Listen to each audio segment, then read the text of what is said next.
You guys hear me okay? All right, thank you so much for coming. Hope everybody had a great Easter weekend. We've got a special guest to get us kicked off.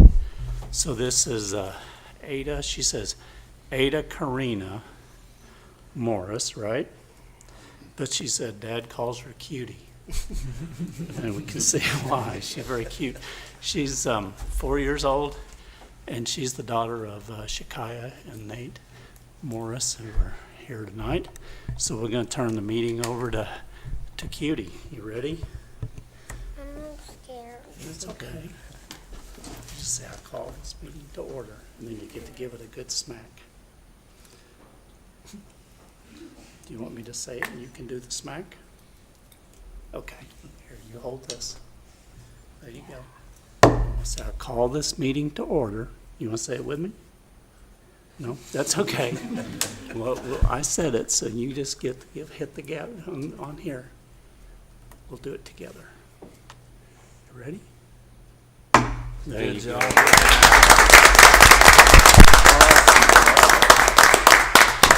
Now we'll go down here, take a picture real fast, okay? You can let that go there. Good job. Why don't you come with me? We'll go back down by Mom and Dad. Picture real fast, guys. Hopefully you have right at the camera. Get off there quick. It is. Yes. I know how she feels. Every other Monday, huh?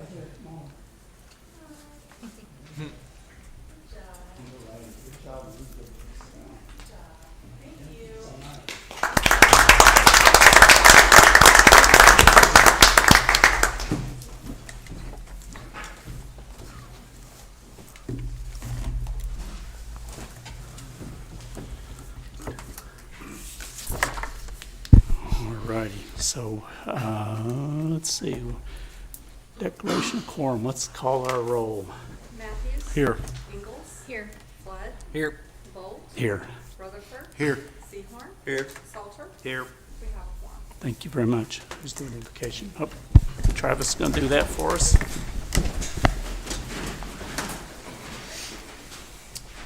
Father, we thank you for today, God, just for the beautiful sunshine, God, and just the opportunity once again to come and be about the business of the city of Shawnee. God, we thank you for the amazing men and women who work so hard to help make this one of the most amazing places in this part of the world. God, I pray for the agenda tonight. God, I pray for the men and women up here on this board, that as we do our best to lead and guide, God, that we always do that according to your will. God, thank you for today. Thank you for your son Jesus. Through his name we pray. Amen. Flag salute. I pledge allegiance to the flag of the United States of America and to the republic for which it stands, one nation, under God, indivisible, with liberty and justice for all.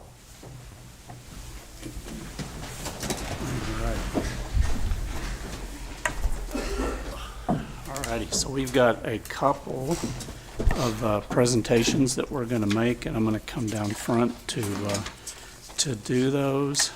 First up is going to be Makira, so why don't you come meet me up front. Take this with me. All right, we have recognized a number of folks to meet, and I'd love to see you. Can you do that without falling down? Yes. Where's our, there we go. So we've been recognizing folks here in Shawnee that have made some really amazing accomplishments, and this young lady is the first one we're going to do tonight. And I've known this girl since she's been about this tall. And one thing you notice is she never smiles. That's a joke. I've been making with her for years and years, because she's usually just ear to ear. So anyway, it's good to see you. You too. This is a pretty amazing deal, actually.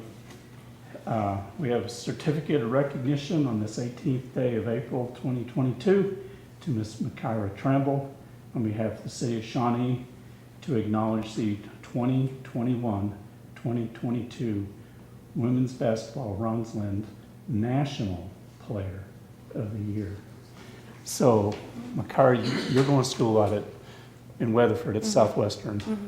So, I'm trying to remember some of the stats you had, but I mean, crazy stuff this year. This girl has always been a basketball player over at Pleasant Grove and then here at Shawnee High School. And now she's just showing them what we already knew, was that she's just an incredible basketball player on a nationwide basis. So I want to make sure we get that to you. Thank you. And I'm sure we got some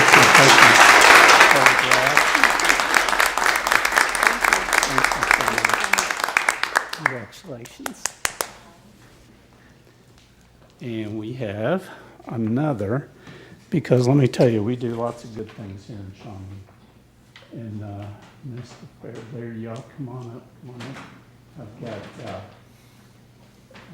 Roger Ferris, who's Gordon Cooper Technology Center Assistant Superintendent. And we have got another really neat award here.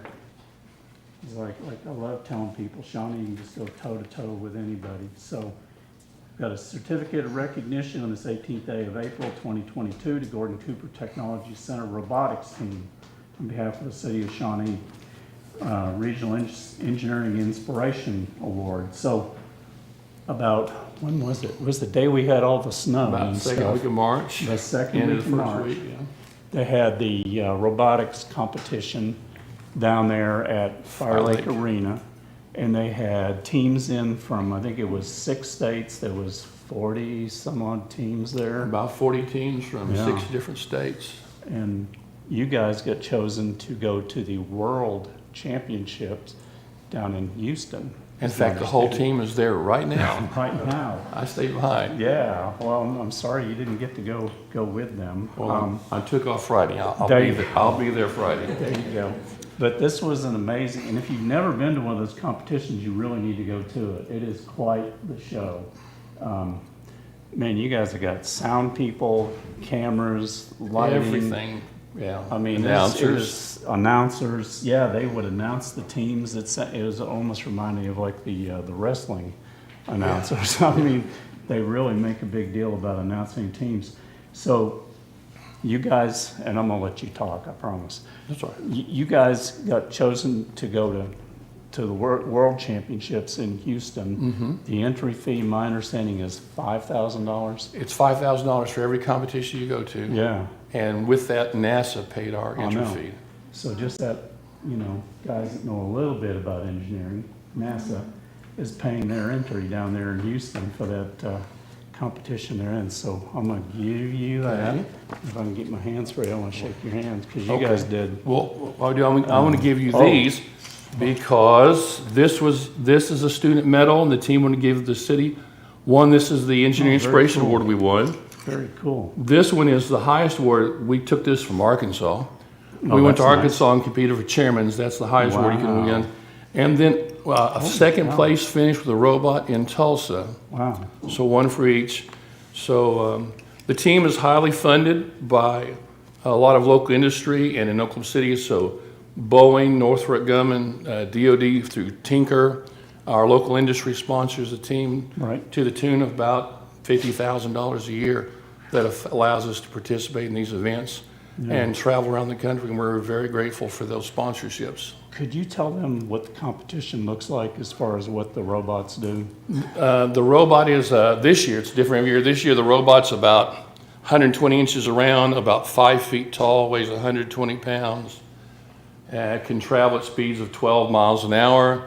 The robot has to pick up balls about the size of about 9-inch ball and shoot it in a goal, like a basketball goal that's about 3 foot around, 9 feet off the ground, as many times as you can in 1:45, and then has an autonomous period where the robot does it without anybody driving. It has to find the balls, pick them up, shoot them in, and then at the very end, it has to climb a set of monkey bars from its 4 foot up to almost 9 feet tall.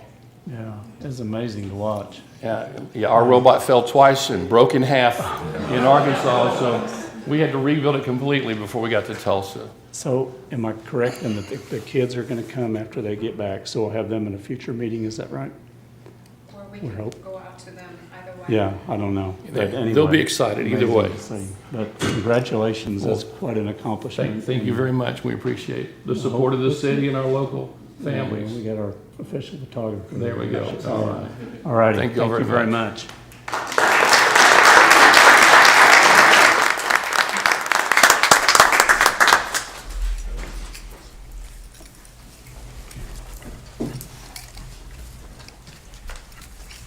All right, that gets us to item 3, which is citizen participation. And like always, 3 minutes per person, 12 minutes per topic. Our city attorney will be the timekeeper. You're probably not going to hear any questions for us during this period. You may hear responses at commissioners' comments. So we have 2 that have signed up. First up is Rob Morris. So Rob, microphone's all yours.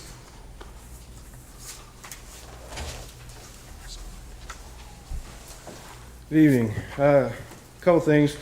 One, I noticed the Oklahoma Wildlife just put out an email message to everybody about the zebra mussels at our lake. A whole bunch of people have been asking questions about, do these come latched onto other boats? What's it going to do to our water system? Is it going to cause problems at our lake? So if y'all could answer that. Next, I love your block stuff. On the application itself on page 5, it says Harrison School and Washington Elementary. Harrison School is not even a building anymore. That's dirt. In Washington, nobody goes there. And for some reason, Sequoia and Jefferson, which are also south of Independence, which is the whole purpose of this, got left out. So there's 2 schools south of Independence that apparently don't get to participate in this program. Next thing, and this one was kind of interesting. When it says, and I quote, "As a community, we can show our solidarity by what we wear and the message that comes with it. With your help purchasing one of our merchandise items below, you will enable us to focus ways to grow the community, not how we will pay for it." Okay, fine. But when some of these are $50 for a sweatshirt, how much of that money is actually going to Love Your Block? And how much goes to pay for the sweatshirt? What's the split? Or do we actually get any of that money at all? I mean, why are you charging people that are wanting to fix their neighborhood $50 for a shirt to then spend money on their neighborhood? Why couldn't they just spend that $50 on their neighborhood to begin with? Don't even need merchandise. Let's see. Next thing, it uses rush order tees. I understand that goes really fast, but we also have a lot of local businesses that could have, say, sold a hat for $20. $15 was the cost of the materials. $5 went back to the city to help fund this program. You could have used local businesses to do it. However, to my knowledge, no local business was asked. That's a shame. Homeless program, very last thing, number 11 on the agenda. Since it doesn't actually say homeless on the agenda until you get into the memo and everything, why don't you guys explain to us and talk in detail about this homeless program, considering over the last 4 years, we've gone up 465% on homeless. That's a number from the city's own count. So with that, that's all I got. Thank you. All right, thank you very much. Next up is Rick Young.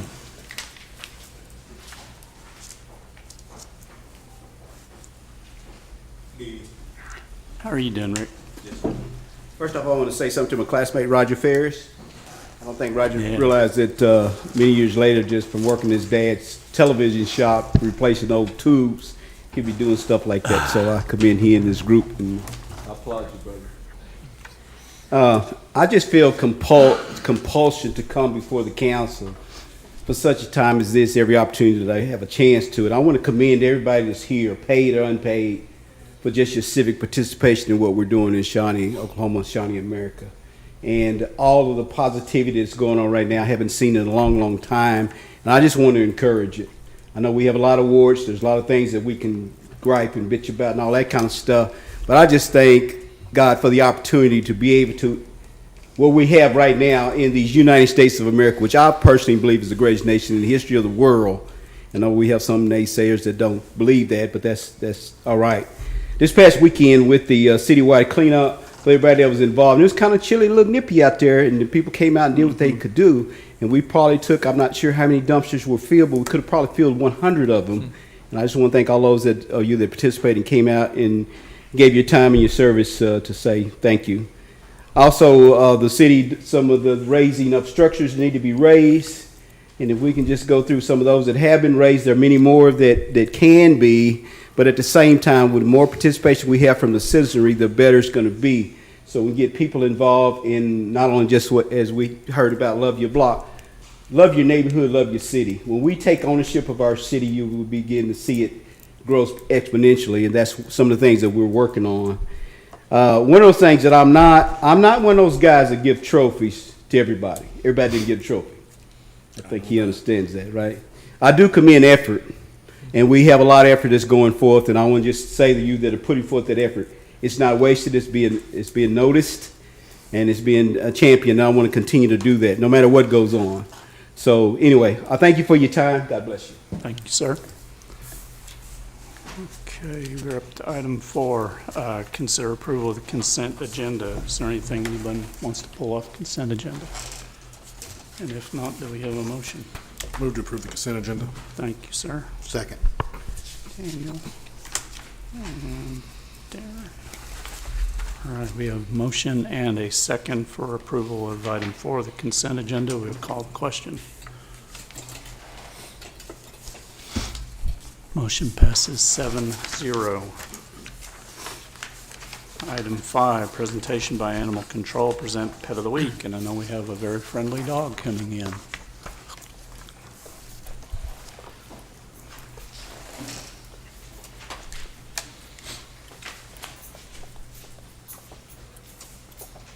How are you guys tonight? Hi. We have a new employee out at the shelter. This is Shelby. Shelby. And so I think she's working out really well, so we think she'll stick around for a while. But this is our pet of the week. His name is Luke. He's about 1 year old. He is already neutered, and he loves to play ball. His adoption fee is $5, and he would need a $5 city tag, and he'll be ready to go home. Currently at the shelter, we have 21 dogs, 10 cats. We've done 5 adoptions. 1 went to rescue, and 3 were reclaimed. And that's all for us. Very good. Thank you so much. Thank you so much. Have a great night. All right, item 6 is mayor proclamations. We have 1, 2, 3, so I'm going to come down front again, and we'll get them done.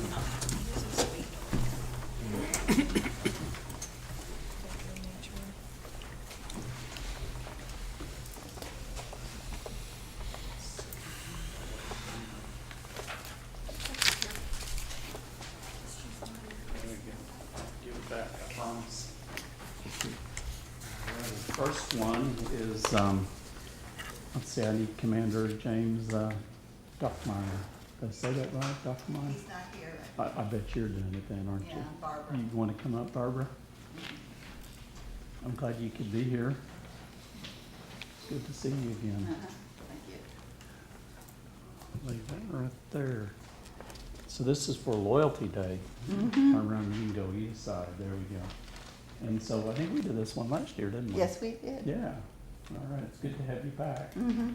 So whereas on May 1st, 1958, President Dwight D. Eisenhower declared Loyalty Day as a day of national observance, and whereas Congress, by joint resolution approved on July 18, 1958, designated May 1st of each year to be Loyalty Day, and whereas loyalty to America is born of appreciation, faithfulness, pride, and an understanding of our founding principles, and whereas the founding principles of this great nation have served to provide prosperity, liberty, and justice to more than in all of prior human history, and whereas this proclamation also serves as an opportunity to recognize those who have demonstrated their commitment to our country through service and sacrifice, and whereas the city of Shawnee recognizes the monumental achievements and invaluable contributions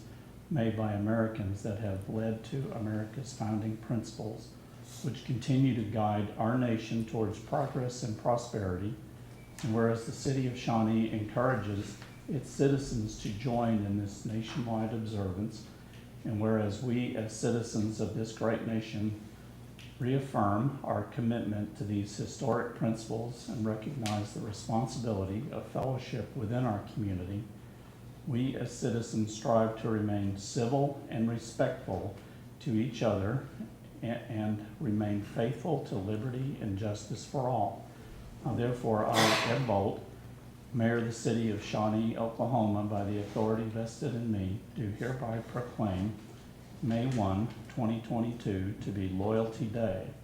And Barbara, I'm going to present this to you, and I'm going to give you an opportunity to speak if you'd like to. Okay. It was originally, Loyalty Day was designated act of Congress, and it's to offset communism because they have their day over in Europe, and they call it Victory Day.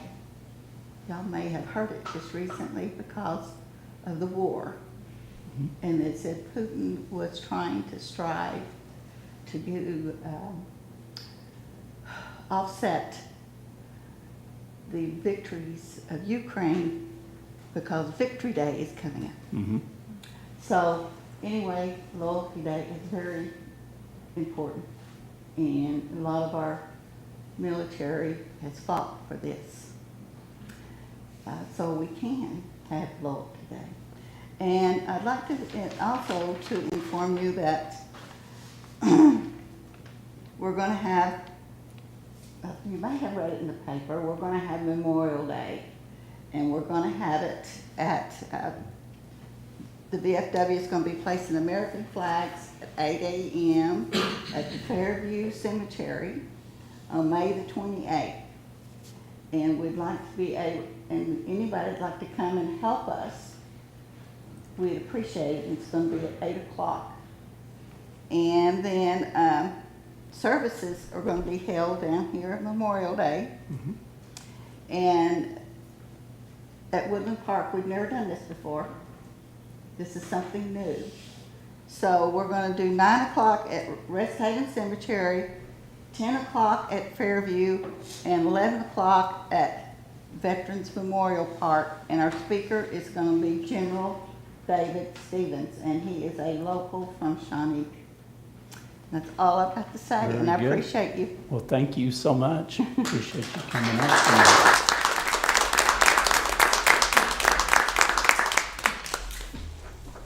Let's see, next up we have Arbor Day. So, Shane, there we go. I know a song. How are you, sir? Good. Let's see. There we go. All righty, so we have proclamation for Arbor Day, whereas this year marks the 150th anniversary of Arbor Day. That's been around a while then, hasn't it? That originally started in 1872. And whereas Arbor Day is celebrated nationally to encourage Americans to maintain and replenish our country's forests, orchards, and woodlands. And whereas in March 1982, Oklahoma declared a full Arbor Week to better recognize the value of tree planting, as well as to avoid the harsh planting conditions of late winter. And whereas trees can reduce the erosion of our precious topsoil by wind and water, reduce heating and cooling costs, moderate the temperature, clean the air, produce oxygen, and provide habitat for wildlife. Trees are a renewable resource, giving us paper, wood for our homes, fuel for our fires, and countless other wood products. And whereas trees in our city increase property values, enhance the economic vitality of businesses, and beautify our community, and are a source of joy and spiritual renewal. And whereas the city of Shawnee has been named a 2020 Tree City USA community by the Arbor Day Foundation, this is the 19th year Shawnee has received this national recognition.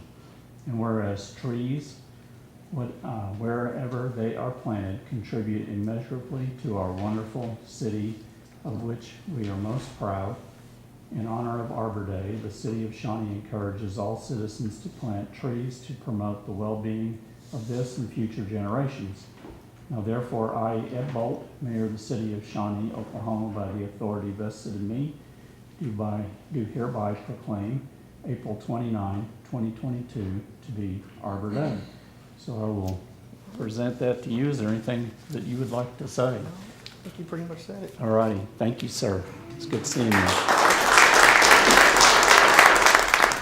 And we have one more for Better Speech, Hearing and Language Month. So kind of come on up.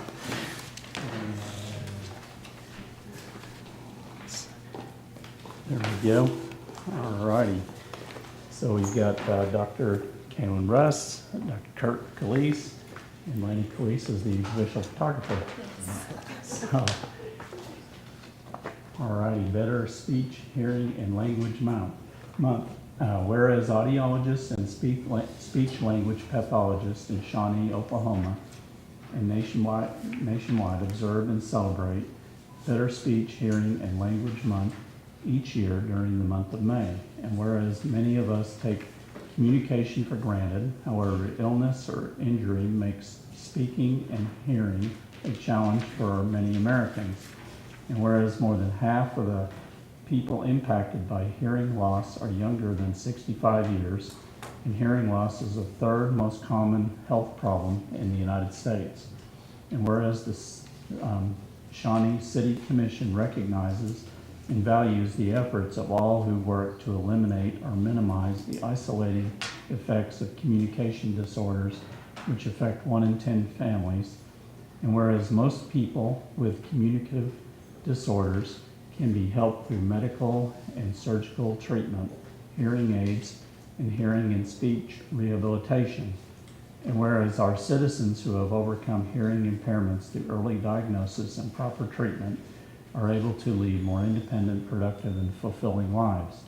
And whereas Shawnee is proud and honored to have audiologists and speech language pathologists offering quality education and healthcare services to its citizens.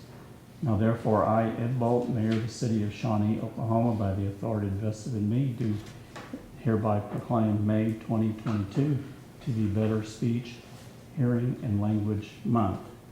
Very good. I'll let you guys wrestle over that. But thank you so much. And if you guys want to take a minute to say something, the floor is all yours. We appreciate the recognition and acknowledgement of the importance of communication, and hearing is a big part of that, and we're trying to expand our services. We've added cochlear implant services here in Shawnee now, so people don't have to drive as far for that, and just we're trying to get more things done for younger people to prevent hearing loss and become more aware of it, and the damage that noise, drugs, all this stuff, all affects the ears, and so we're just trying to do more. Yeah, thank you very much. I know I saw you guys over at the senior center one day doing checks for people over there, so I'm sure they really appreciate you doing that. Try to get out and get involved in the community and we can. So yeah, well, thank you. Thank you for coming. Take care.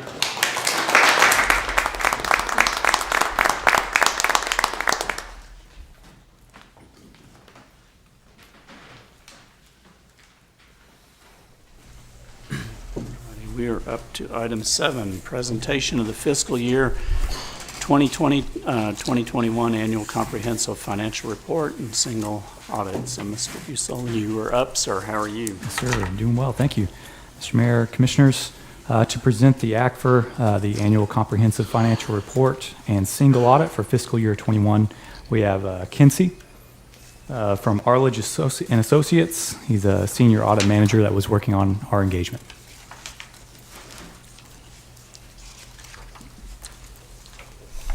Thank you, Jacob. Good evening, Mayor and Commissioners. My name is Kenzie Duarte, and I want to thank you for the opportunity to present the results of the financial statements and the single audit of major federal programs.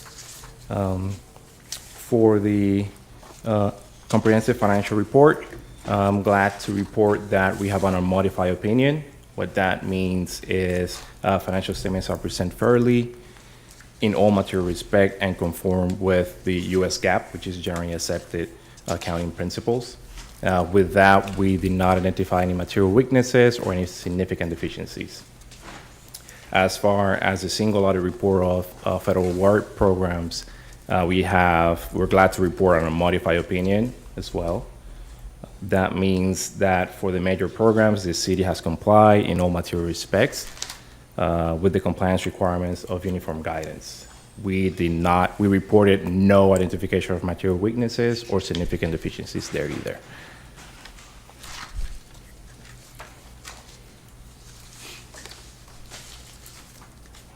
As far as the report of any findings, we had no findings for this year, fiscal year 2021. We are also required to report the status of findings from previous years. And last year, if you look at the single audit report, your last page for item finding number 2020-001 related to oversight of budgetary limitations, we have reported that as being corrected as of fiscal year 2021.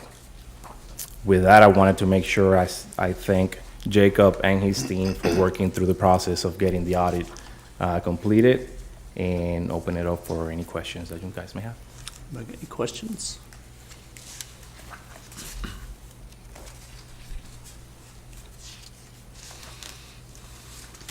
Anybody got anything? Anybody on this end? No, I guess everybody's so quiet because it turned out so good. Yeah. It's almost as no news is good news, right? Yeah, so absolutely. Basically. Yeah, that's really very, very good to hear. So thank you very much. Thank you. Appreciate you coming out. All righty. Item 8 is consideration of an appointment of a city commissioner to the Beautification Parks and Recreation Committee. And our city manager is up. How are you, Andrea? Doing great. Good evening. In March of this year, the City Commission elected to create a combined Beautification Parks and Recreation Committee, you may remember. Related to its composition, this committee consists out of 6 at-large members, consisting of community representatives and 1 city commissioner. The City Commission member is selected from among the current commission members, so it will take an appointment from amongst your ranks. Most recently, this particular liaison position for both the previous Beautification Committee and the previous Parks and Rec Committee was held by Commissioner Travis Flood. Again, this is for liaison purposes that this particular Beautification and Recreation Committee has one of the commission members on it, so there is a direct connection to the City Commission itself. I'd be happy to answer any questions you have on this item. Got any questions? No? I don't think we have any questions. Thank you. So, you still want to serve on this? Yes, sir. If you would have me, I will. Okay. Usually when you volunteer, you're going to get a second pretty quick. Okay. So, is that a motion on your part to continue serving there? If I'm allowed to make a motion to put myself on something. No prohibition there. Okay. There you go. I'll second. I told you that'd be quick. So, Travis and Darren. Okay, we appreciate your service. We really do. We will call the question for approval of that motion on item 8.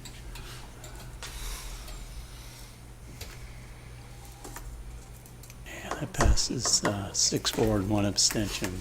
All righty. Thank you very much. Item 9, consideration of a contract from Smith Roberts Baldischweiler LLC, SRB, for owner's representative inspection services for Kids Space Park. And Mr. Barkheimer's up. How are you, sir? Oh, pretty well. Good afternoon, Mayor and Commissioners. So, as the Mayor just read, this is an owner's representative contract with SRB for Kids Space Park project. The only thing I would add to the information you already have in the memo is that staff is familiar with SRB. We've worked with them previously. They helped us on the Whitaker Street project. They're currently working with us on the Independent Street Sidewalk project. So they've really been an asset to my office and expanding our capability and our capacity to stay on top of things as far as capital projects are concerned. With this project being pretty intricate and the lengthy timeline, staff thought it made sense to bring an owner's rep in and bring it to you guys for approval. So with that, I'd be happy to answer any questions you might have.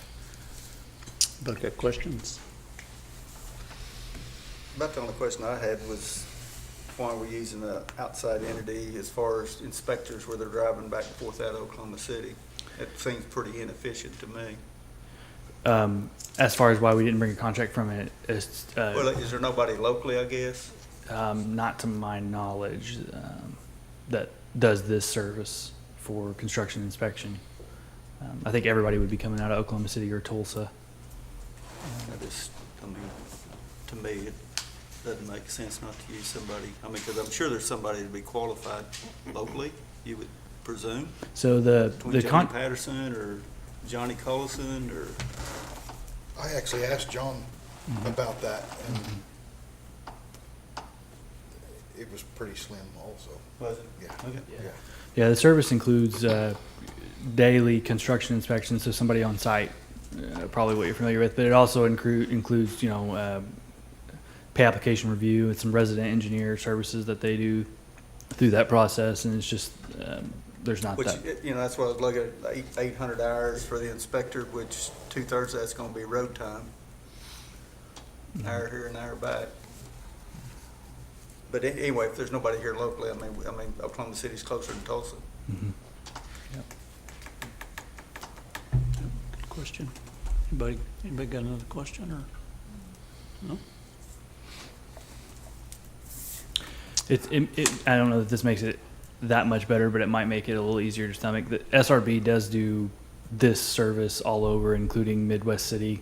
When it fires up at the beginning of the project, they'll have 2 projects here. So some of that drive time you're talking about would be split among between projects or multiple projects that they're doing around the state. So it doesn't necessarily mean they're driving from the office to the project site every day, but I don't know that changes anything. I just was going to mention it. Well, I mean, we have history working with them too, which means something. I'm excited that we're actually getting owner's representation on these larger jobs now. We've needed that for a long time, and it's good to have somebody. What we were talking about, I reached out myself several times on projects and asked locally, would you ever be interested in, it's hard to get anybody qualified local, so, but I'm glad we have representation. I would echo what you said. I've been a proponent of owner's representation on a lot of these big projects, and we need it. We missed it. And it's cost us time and money on other projects not having it. Can you delineate, just so it's in the record and it's clear, this didn't go out for bid? No, sir. This is a professional service, not a bid. So I just thought it'd be good for you to explain what does go out for bid and what. Right. So the construction itself. So I mean, as you're already aware, but just for the record, the construction itself was out for bid and awarded to Lambert Construction. This is a professional service that didn't go out for bid. So it's through a proposal they gave to the city, and that's what's before you tonight. So. Yeah. No. Yep. There's one so that it was on the record. And yep. Clear. Thanks. Anybody got anything else? Do we have a motion? I'll move to approve. Thank you, sir. I'll second. Okay, Mark and Darren, we have a motion and a second for approval of item 10. We'll call the question. Motion passes 7-0. Item 11, consideration of adoption of policies and procedures manual. Mr. Mayor, we need to do item 10. Yep. Yeah. Sorry, say that again, please. 10. Item 10. Oh, well, if I could count. Okay, I checked them off. Consideration of alterations to the Highland Street corridor traffic is item 10. So Mr. Barkheimer's back up. Yes, sir. It's me again. So this topic is something I'm sure you're all quite familiar with. You've probably drove this corridor hundreds, if not thousands of times yourself. But just so we're specific, we're talking about the traffic signals at Beard, Broadway, and Union on Highland. The pole-mounted traffic signals. So in early 2022, we had a traffic signal at Highland and Broadway get struck by a vehicle, and we were unable to get the repairs paid for by the driver's insurance. And so that repair was going to cost us about $20,000 for the single pole repair. So it broke the conduit under the street, so we were going to have to do new bores, new conduit, new wiring,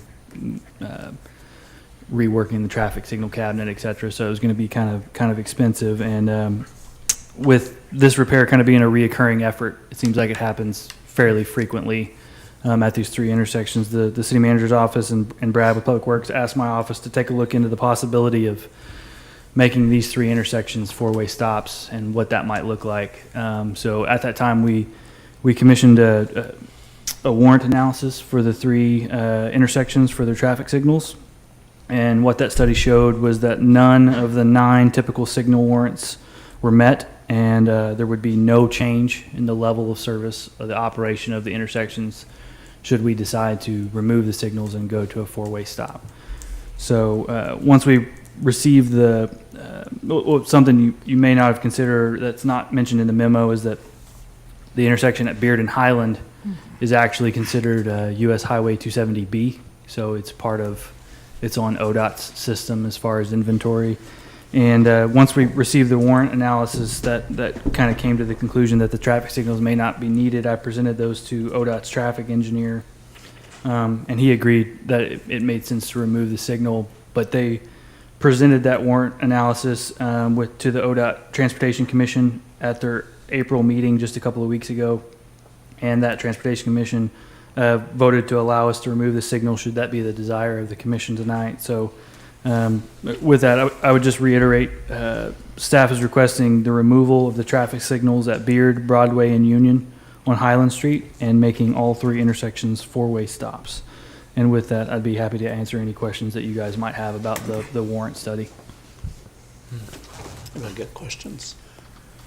I do have a question on I'm pretty familiar with those lights there, and there is a lot of accidents, and a lot of times those lights are old and they're right on the corner, so they get taken out and it's costly repairs. Yep. When someone hits one of those, is their insurance not responsible for that? They are. They are responsible for it, but I know, I've been with the city, I don't know, about 2 years. I think the signals have been hit 3 or 4 times in that time. Probably. And the insurance hasn't covered but maybe one of them. Mostly because if you have a semi that turns and hits a light and drag it, they don't may necessarily know that they hit it, or they don't care to stop. If you have an uninsured driver, or underinsured. Which happens frequently and often. So perfect world scenario, yes, this is not a city expense, but we don't live in a perfect world, and we're finding those costs hitting us more times than not. Those lights are extremely high maintenance, and they do get hit a lot. Yes. They're out all the time. I drive that Broadway and Highland. I probably go through that intersection like 7 times a day sometimes, going back and forth to work, and it doesn't seem like it. I mean, to me, it doesn't seem like it's necessary for there to be a light there. It's never a ton of traffic there all at the same time, all throughout different times of day. Yeah, the traffic study supports what you kind of just said anecdotally, which is that there's not going to be a reduction in the level of service if they were converted to four-way stops. Imagine those those old lights are probably hard to get parts for now, I would think, as old as they are. Yeah, Brad would probably be able to speak to that a little bit better than me, but I would agree. Since we have one stainless steel one and a couple of yellow ones, I would probably agree with you. Yeah. Do you think that going to four-way stops also will reduce the severity sometimes of an accident compared to a red light, green light situation where people are? Yes. Yeah. Is that normally what you see happen? Yeah, because it mandates a stop for everybody all the time, so you don't have somebody rushing to beat a yellow light and then somebody eagerly going through a green light to you avoid those accidents. 90% of what we've seen over the years at Beard and Highland is that. Yeah. Very high-speed stuff. Yep. Aren't they trying to get away from them being on the side anyway now? Yes. Because that's increasing traffic accidents. Yes. Yeah, most of these have been removed already and gone to the more prototypical mast arms overhead. Yeah. And just to just to reiterate, ODOT did agree with the. Yes, the ODOT timing. agreed Yeah. with the Warren analysis, and then their transportation, the State Transportation Commission So- approved the removal of the, now, that's specific to the beard light. Right. Because the other lights are off system for ODOT, but yes, they did approve it for the beard So light. probably what we'll see is those other two go away first, and then when we get. We're approved, ODOT's. we're approved Okay. already, so that's we really go. a scheduling thing. I think what you'll see Right. happen is the two signals that are currently functioning, which is Union and Beard, Mhm. they'll be placed into flash mode.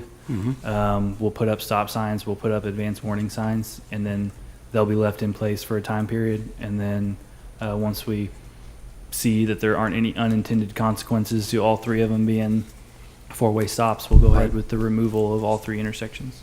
Okay. I was prepared to be against this when I saw it on the agenda. I was like, no. Then I read the memo and I was still kind of no. Then I read the warrant study and kind of hit me. I wonder if it'll slow down traffic in front of the pool.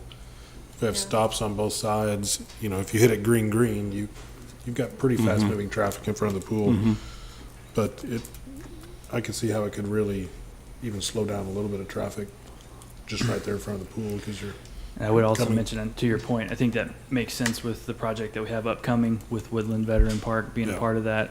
An aspect of that project is on-street parking on Highland. Now it's angled parking, not parallel, but still, your comments are valid. Yeah, so I had to be a witness in a fatality accident in Tulsa at a stop like this, and was driving behind someone, and it was one of those, it's these things on the side. Somebody T-boned, the car flipped, and they were going, I mean, and then all of those witnesses they brought in for the case were all talking about how those side, lights are increasing accidents. So when I saw the report, I was in favor of making it a four-way stop.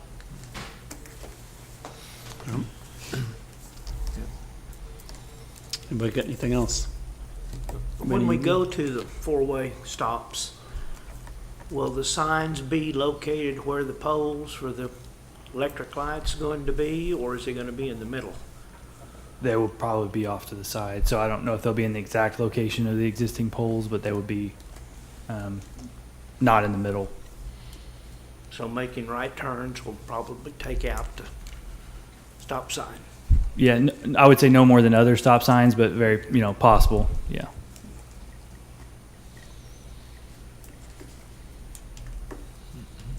Anybody got any other questions? Anyone want to make a motion? I'll move to approve item 10. Thank you, sir. I'll second. Okay. And Cammy, okay, we have motion and a second for approval of item 10. We'll call the question. Motion passes 7-0. Item 11, consideration of adoption of policies and procedures manual for the Emergency Solution Grant CV program. And Mr. Harkins, is that part of you, sir? I'm good, Mr. Mayor. Thank you. Mr. Mayor, Commissioners, this is essentially an administrative item that relates to the Emergency Solutions Grant that our homeless program is currently administrating. Typically, the policies and procedures are a series of documents that are adopted by the community that is awarded the grant toward the beginning, but because of very minimal staff levels, that did not happen. So as a matter of the city getting ready to go into its monitoring season, this is an item that we were asked to make sure we had adopted. And we had a due date of April 15th, and this was the first item agenda we could get this on once we had it reviewed and ready to go. It just basically outlines kind of how we do things. It's pretty much a reiteration of what ODOC, as the Department of Commerce, stipulates for how the program is to be administered. So this is very much their language, verbatim almost in many cases. It fits into the current homeless program with regard to it being the program itself, and the grant is being used to help provide supplies for the homeless community. It's helped provide supplies for the emergency warming shelters. It's helping provide ongoing emergency shelter and transitional housing through some of our subrecipients like COCA. So it's a grant that's used in a number of ways, and this is a stipulation, and really a check mark, if you will, that every community that receives this grant does as a matter of record keeping. So we are not unique by any means. Again, this is something that every recipient does. So it is, again, an administrative item. Questions I can answer about this? No, we're not new to being a recipient here. We're just, it's a housekeeping item. It's just a housekeeping item that every time you would do. Right. And they have you do that just because you may receive an ESG grant 1 year in one cycle, and you may take a year or two off. And so every time you come back into the program or receive a new grant, they want you to do this just because some of the details change and there's addendums that come out. So in order to make sure that you continually stay current with ODOC and HUD requirements, they have you do this every time. And the reason for it not being completed before now was because of the turnover in positions at the city that typically would take care of Correct. this. Yes. Yeah. We were at a very minimal staffing level up until now.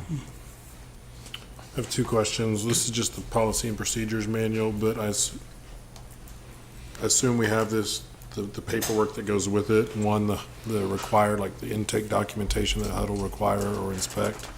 It's not in the manual or as an appendix, but I assume we have it. We do. And one of the things that we've done from the beginning with the new homeless coordinators, make sure that the forms that we use for intake match what ODOC typically is approving with other communities. We're also using that in a database that we share with ODOC and that they share with HUD. So that information gets collected and transmitted. That information is also being used to help guide each member of the homeless community to the right resource provider so that we can get them the best help possible if that's what they choose. Second question, talks about subcontracting with COCA. Are we auditing their paperwork as well? We're making them make sure they use, that's my biggest probably concern is, are we auditing the paperwork of our subcontractors? The subrecipients will need to provide all of that paperwork to us as part of the monitoring, so they get their own monitoring, and then their files with us will be monitored as well. So then that's my question. Are we monitoring their paperwork ahead of time to make sure they don't turn in poor paperwork? We are. So, for example, when they submit monthly invoices, they have a written record of the different clients that they've helped. They have to show us the same intake forms that we use and provide the same documentation to show who they're servicing, who they're not, and then what level of service they're providing. And then if they were to submit an invoice on a client without the proper paperwork, we would just not reimburse? We wouldn't be able to pay that, so. Thank you. Anybody else have questions? I think they're pretty well monitored by HUD also, are they not? The state is monitored very closely by HUD, Very but closely. ODOC staff is doing a very thorough job of trying to monitor communities that receive these grant programs. Mhm. Anybody got anything else? Everybody good? Righty, so we need a motion. I'd like to make a motion. I'll make a motion that we approve item 11. Thank you, sir. Do we have a second? I'll second. Thank you very much. Okay, we have a motion and a second for approval of item 11. We'll call the question.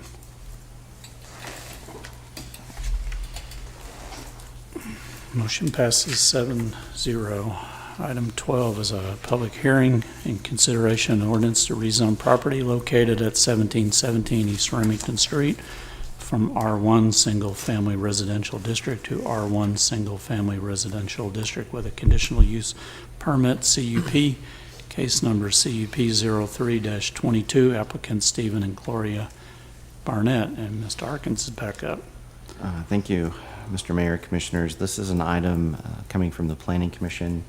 The applicants were not actually at the Planning Commission, so once they open their public hearing, their recommendation to you, as listed in the staff report, is to defer the item to your May 16th, 2022 City Commission meeting to allow the applicant to answer some questions with the Planning Commission and clarify some things. that would be staff's recommendation as well. Okey-doke. I move to approve staff recommendation of deferral. I'll second. Darn, and Cammy, you don't need to read then, Joe, right? All righty. So we have a motion and a second to defer item 12 to the May 16th meeting. We will call that question.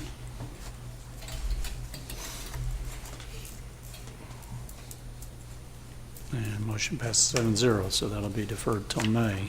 Item 13 is public hearing and consideration of an ordinance to rezone property located 1015 North McKinley Avenue from R1 Single Family Residential District to R3 Multifamily Residential District, case number RZ 03-22. Applicant is Teresa Nicoletto. Mr. Harkins is up again, sir.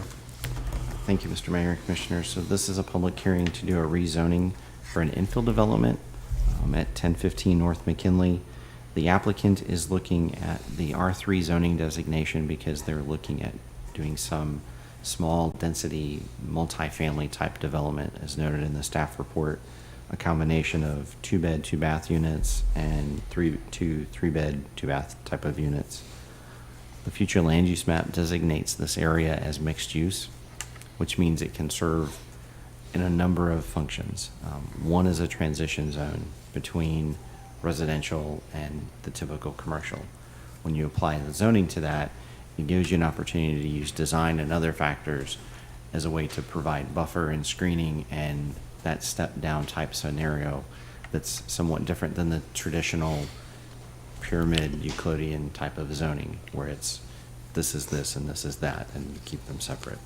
This starts to blend those uses together a little bit. So again, it serves as that transition zone. The applicant presented their reasoning and their thought process to the Planning Commission, and the Planning Commission did recommend approval to you based on the factors listed in the staff report, as well as based on the Planning Commission's recommendation. Staff would recommend approval as well. All righty, thank you, sir.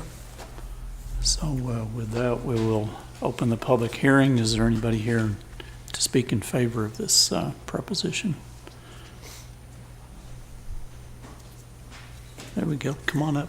Come on up. And make sure you state your name so our clerk can have that.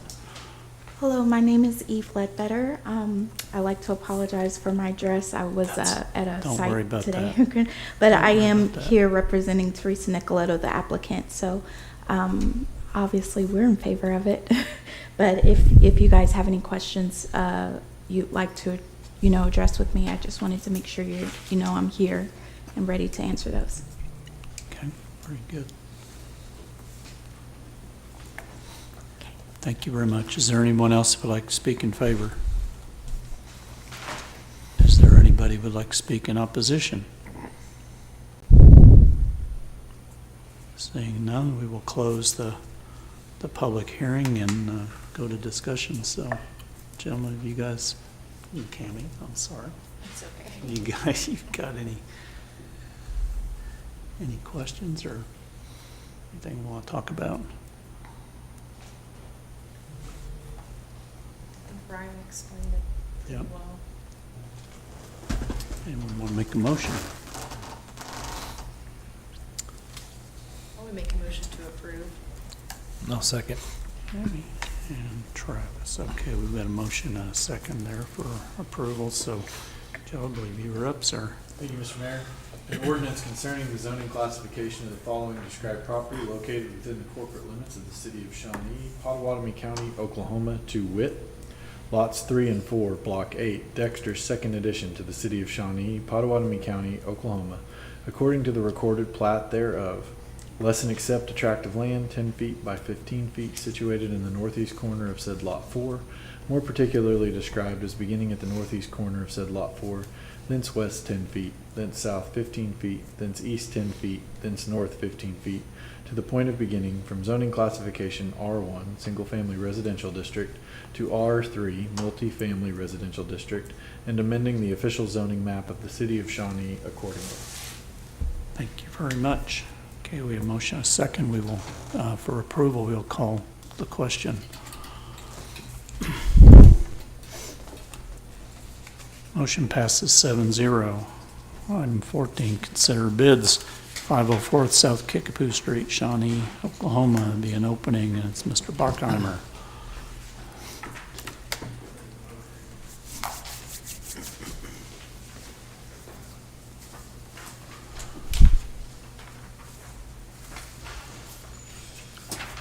Thank you, sir.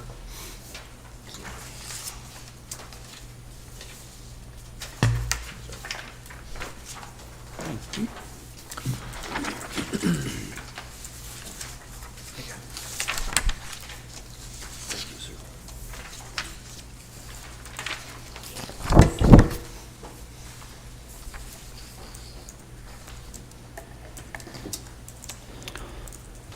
So, good afternoon. As you can see, we received one bid, so it'd be a pretty easy bid to review.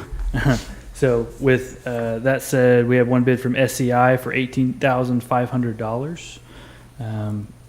Although there's only one bid, I would ask for deferral. There's a discrepancy in the bid docs between the numerical value they presented and the written value they presented, so staff would like to verify their intent and take care of that before we make a recommendation of award. So with that, I'd be happy to answer any questions. Anybody got any questions? Anyone want to make a motion? Move to defer. Thank you, sir. Second. Daniel. And Darren. Okay, we have a motion and a second to defer. I guess that's to a future meeting. Yeah. Okay, so defer item 14. We have a motion and a second, so we will call that question.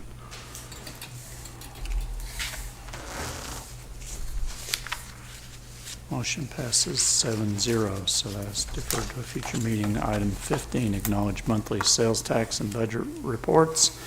And Mr. Bucell, our Assistant Finance Director, how are you, sir? Doing well, sir. Mr. Mayor, Commissioners, sales tax came in well for April. It came in above projections for the month.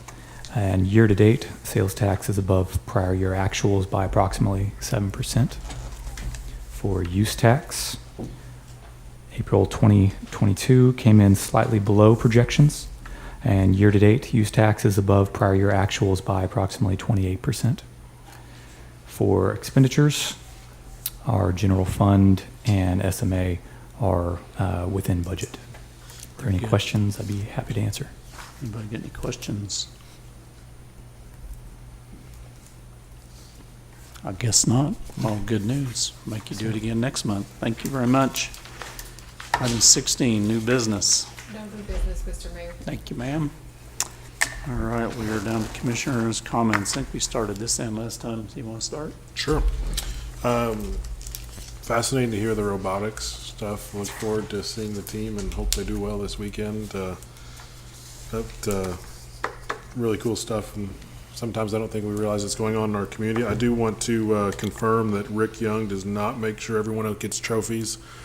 As a guy who's coached against him a bunch in a previous life. Two other things, both from my other world I live in, sometimes in finance, it's great to see a clean audit, clean this year, and then with the one from 2020, seeing that staff corrected it, those are always good feelings for staff, and seeing their hard work validated is a good thing. And then sales tax continue to be up 7.74%, so a really good number, and it was really good to see that rebound after last month where we saw a little bit of a dip and wondered where we were going with leakage to other communities as perhaps people become more mobile and return to their offices, and so good to see continued strong numbers, so thankful for that. I was excited to see all of the people that came today that we were able to honor. It's almost too many to name off. In particular, I wanted to thank Caitlin Russ for coming, the audiologist. She helped my husband, actually, in particular. He had a traumatic, all of a sudden, hearing loss incident, and I believe that she really prevented that from getting a lot worse than it could have been, and they do a lot of great things for the community. My parents both worked for the School for the Deaf, my dad for like 43 years, and so I think that's a cool thing that we were able to honor them and the work that they do, preventative stuff too. The one thing that I was thinking about a lot this weekend, Mr. Morris talked about these invasive zebra mussels. I learned all about this weekend, and I did my best to understand. I'm not a biologist by any means, but I have a friend that works at the Department of Wildlife. He's a researcher, and I was in Sulphur this weekend, and he was also home. And so, anyway, learned quite a bit about that, and some of the news outlets also posted some of the things that we should be doing. I think it's well above my pay grade to talk about what the city could do to help with the water source intake, but we could easily do a educational campaign really quickly for the public if the staff would please help with that. Some of the main things were just cleaning vessels thoroughly, washing vessels, not bringing your bait water from one region to another, making sure everything's clean so we don't, sometimes they're so tiny they could just get on your stuff.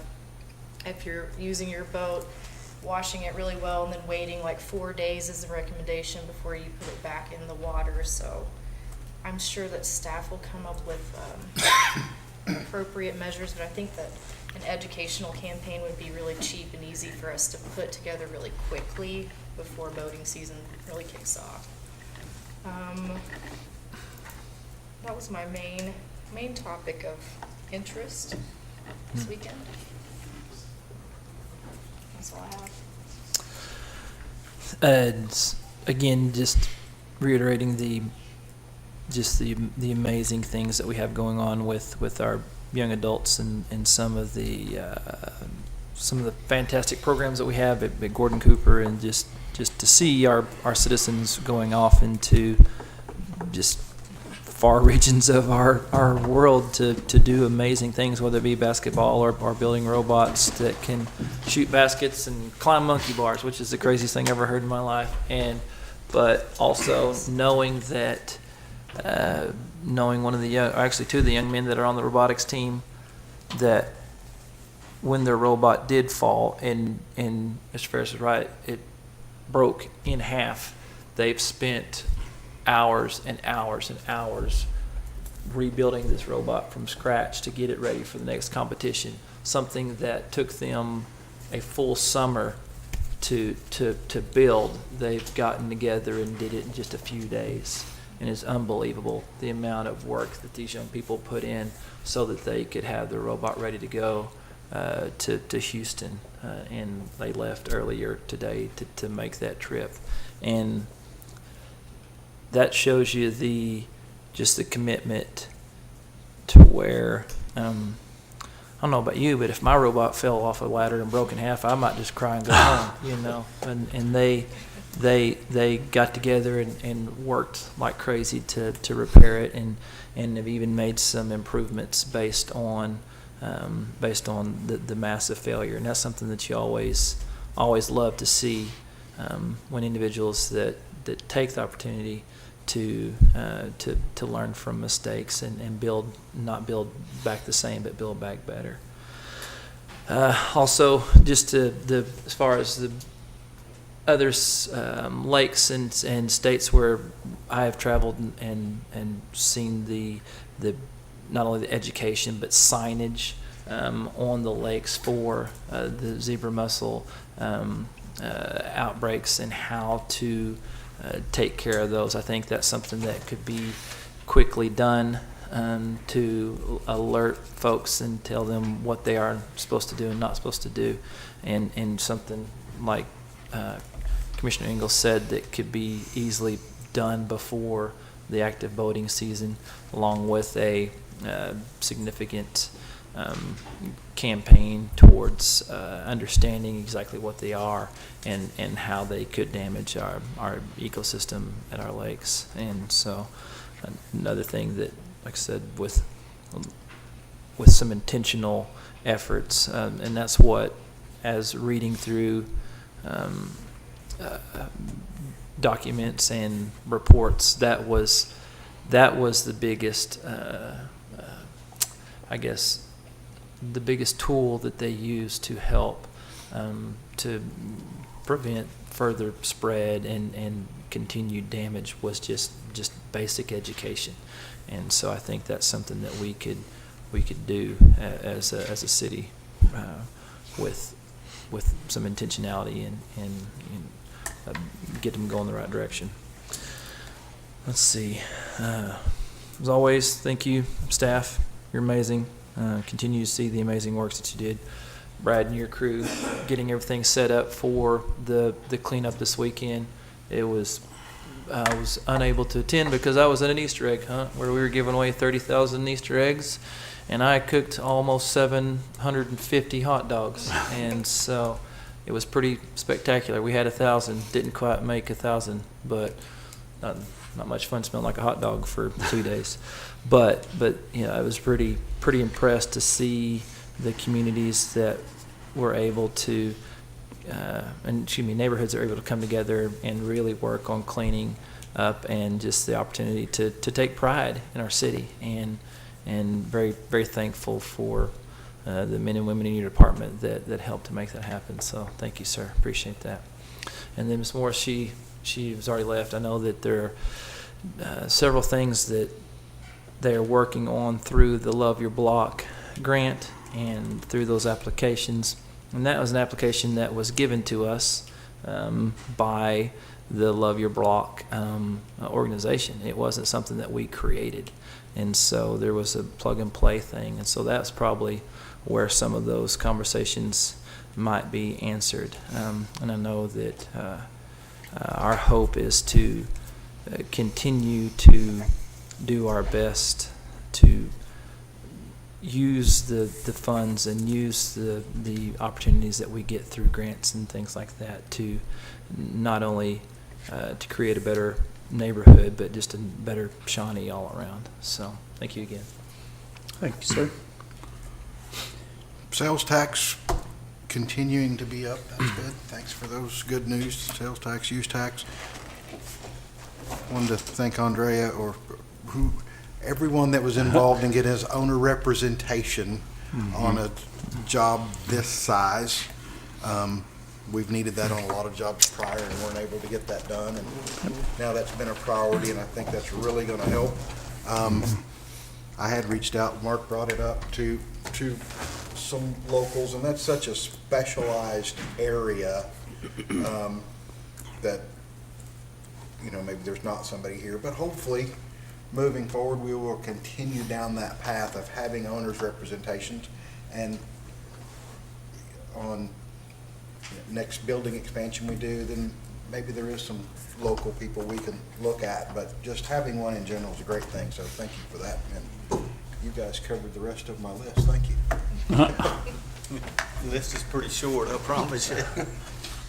Sales tax has always been a major concern, you know, and you see a dip like last month and you're kind of second guessing, you know, probably weather related or something. So always good to see a positive side. But I think with just the environment of the economy right now, I think everybody's kind of looking a little closer at that, just kind of hedging off when it may take a dip. But so far so good. The audit, major plus, that's kind of icing on the cake from the other one. So you guys have done a good job there. On the positive side, there's so much going on in the town with the water treatment plants, the wastewater stuff we have, this infrastructure amount of money that, you know, that we're doing right now. I know, Seth, you got to be overwhelmed with the stuff going on, but sidewalks, pretty neat time to see the city of Shawnee have so much going on, but a lot of positive stuff. Your turn, Benny. You get to finish it off. Well, it's wonderful about the audit that we don't have to worry about it because we know that we've got somebody there that's, if you will, dotting the I's and crossing the T's, and that's very much appreciated. And I guess because of age, I'm probably the only one that would know it, but we even had Shawnee fire truck at least one occasion, maybe two, to run over that same street light back in the 50s. And it's very interesting. I appreciate Brad. He's way behind on repairing the streets where all the water lines have broken, but they're getting to them little by little. And so I think that's all that I have to say. All right, thank you, sir. I don't have a whole lot. Audit was just fantastic news. No findings. I mean, it doesn't get any better than that. So that was really, really good to see. Again, congratulations, Gordon Cooper Technology Center and to Myra Tramble. Shawnee continues to compete not just statewide but on a national level. I mean, got a young girl here that, I mean, I've known her since I was shooting her pictures over there at Pleasant Grove when she was just a little bitty thing. And I know she went on to do great things at Shawnee High School, and now she's, you know, representing us really, really well on a national level. I just couldn't get over how tall she is now. So that was good to see. Love Your Block, I know we talked about there. I think that's a really, really good program that we were lucky to compete for and get into, and the folks that run that program have been extremely impressed with Shawnee, and they keep telling us this won't be the last thing that they're going to do with us. So I think that's going to be a really good thing for our community, and it's been very, very well received down in the south part of town where it's being focused right now. We talked a little bit about homeless program, and there was a question about numbers. I think the biggest thing on well, I think there's a couple things that play into the numbers. One is the last couple of years with COVID, I think that's been hard on a lot of folks, and we do have more homeless now than we did 2 years ago. But another thing that was going on with our homeless numbers was I think they've been underreported. We do a point-in-time count once a year, and I don't know that for the last, I mean, for a long time, I don't know that that was really done, you know, the best way. But I think we've taken a lot more serious look at that and making a much more diligent effort in getting those numbers. And I think the number we're getting now is a lot more of a true number. And of course, it goes up and down. And the idea is we want to get that number down. So we've gotten accepted into that Quality by Name list program that I know we're probably running a variation of that. The quickest way to find out something on that program would be to Google Built for Zero, because that's a very similar type program, and with the same folks that we that run that or came up with that program. So that's probably the quickest way to find information on that. But you know, the intention is to get the number down. I'm just glad that we're actually doing a really organized, data-driven effort now. And yeah, we've only been into this for a few months because of changes in personnel and so forth. But I think it's going to be a good approach, and I think it will make a difference. It's not going to go away overnight. It'll never be zero. But I think we can get the number down from what it is. So I appreciate all the city staff that are working on that and the effort. It's going to be a hard job. And that is probably all I have for tonight. So we will move on to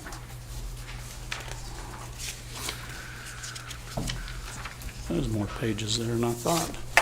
To the Airport Authority. So item 1 is consider approval of the consent agenda. Anyone want to make a motion on that?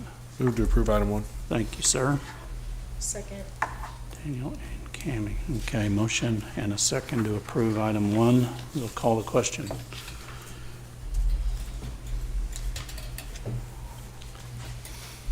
Mine didn't go. Motion passes 7-0. Item 2, consideration of a resolution declaring certain items of personal property surplus and authorizing the sale of said items at auction and disposal at the Shawnee Regional Airport's discretion. And Ms. Wilson, how are you? I'm well, thank you, Mr. Mayor. How are you? Good to see you. Good evening, Commissioners. I'm asking this evening for the authorization to declare 2 of our vehicles that we are currently not using because they don't start, they don't run, and they do leak, as surplus to the need, and hopefully be able to recoup some of the costs we've put into them so far via internet auction. And you may notice from the memo included in your package, the avgas truck is a 1995, which really isn't that old considering it's a truck that doesn't drive that far, but the pump and tanking system is 1979. The jet mobile refueler, the truck itself is a 1996, again, not that old, but the truck's pumping system and tanking system is from 1987. They have had a good life. They've worked very, very hard. They are no longer capable of providing quite the level of service they once did. We are having extreme difficulty finding anybody even willing to work on them to help us keep them running.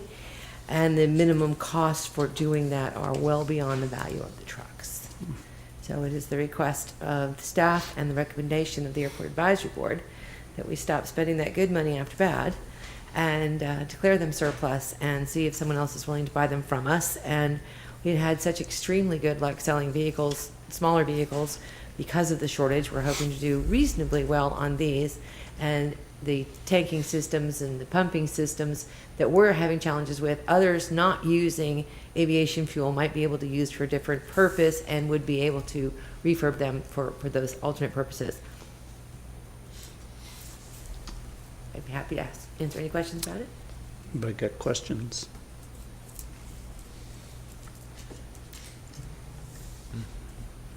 No questions? We have a motion.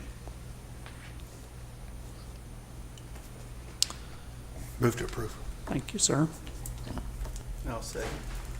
Aaron and Mark. So we have a motion and a second. So you were up, sir. Thank you, Mr. Mayor. A resolution declaring certain personal property surplus and no longer needed for Shawnee Regional Airport purposes, describing said items, and authorizing the sale or disposal of said items at the Shawnee Regional Airport's discretion. Thank you, sir. All righty, we have a motion and a second for approval of item 2. We'll call the question.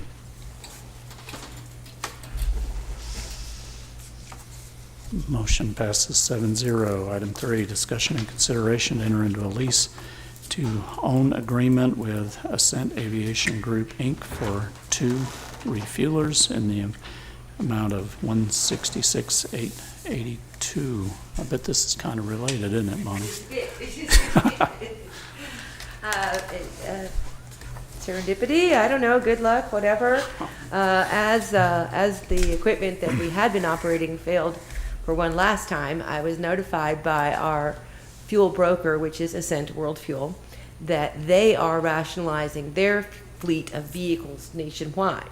And it's a one-time opportunity for current customers, such as the Shawnee Regional Airport, to purchase vehicles that are in good condition, that run perfectly fine, but don't match the new plan that Ascent is putting in place, so they can do the Henry Ford Southwest program of one type, one mechanic, one filter process. So they are making 2 vehicles available to the airport should we choose to enter into the lease to own agreement for a 60-month period at no interest and significantly reduced prices than that you might be able to buy on the street. The other benefit is they are from this century, and the likelihood of staff being able to procure the necessary filters, equipment, hoses that meet the quality assurance standards goes up markedly when you change into the new century. I have a very particular knowledge of one of the trucks in that we are using it right now under a temporary lease, the avgas truck, the little Isuzu. It works great.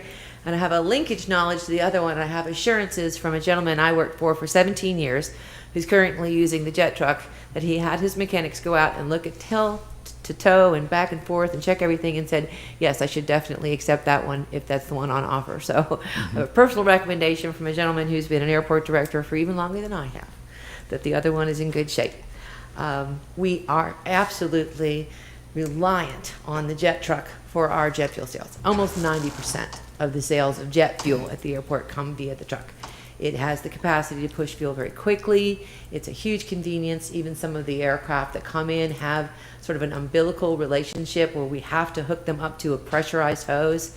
If we use the ground pump that has the capacity, say 300 gallons takes us 45 minutes to almost an hour. Using the truck, it's a 15 to 20 minute turn time. And again, it's pretty critical for our jet sales, which are doing very well this year, and we're happy to see that with the turnaround of increased traffic. It's not quite as high with our avgas sales, but it is a convenience. It does help us with people who are transiting through, and it's also a convenience to our tenants so that we can go to them with the truck and make sure that they get fueled properly. Both the advisory board and staff have reviewed the proposal. Thank you, Joe. The city attorney has reviewed the agreement document for the lease-to-own agreement. And so the board and staff are recommending that we do enter into this agreement and purchase these vehicles. Thank you, ma'am. So, questions? Anybody got questions? Anyone want a motion? I'll make a motion to. Thank you, sir. I'll second. All righty, motion and a second to approve item 3. We'll call the question.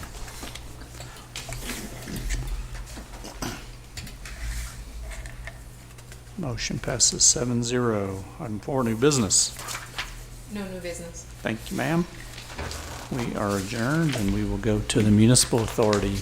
Item 1, approval of consent agenda. Move to approve. Thank you, sir. I'll second. Thank you. Motion and a second for approval of item 1. We'll call the question.